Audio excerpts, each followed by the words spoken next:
Terlalu kejam cara kau sakiti aku. Di depan mata semua orang kau diamkan dan engkau acuhkan jabat salam yang aku ulurkan.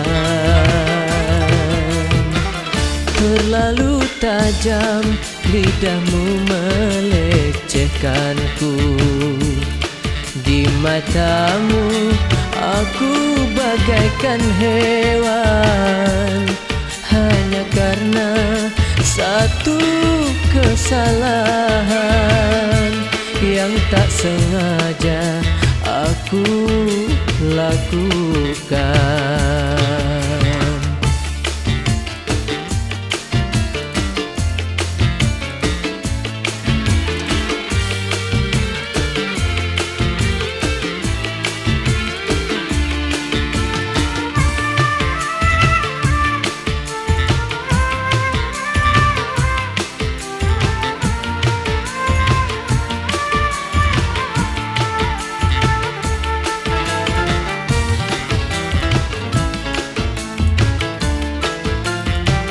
Bukankah sudah ku pinta maafmu?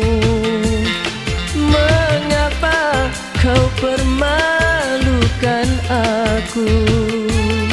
Kalau memang kau sudah tak cinta, apa harus begini caranya? Terlalu tajam lidahmu melecehkanku. Di matamu aku bagaikan hewan, hanya karena satu kesalahan yang tak sengaja aku lakukan.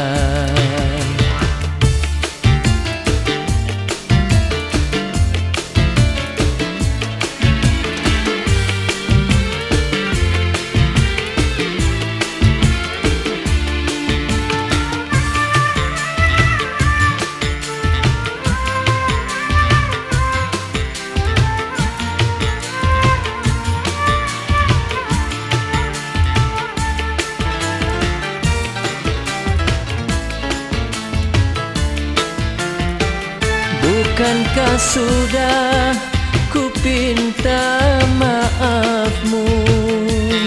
Mengapa kau permalukan aku? Kalau memang kau sudah tak cinta, apa harus begini caranya? Terlalu tajam lidahmu melecehkanku.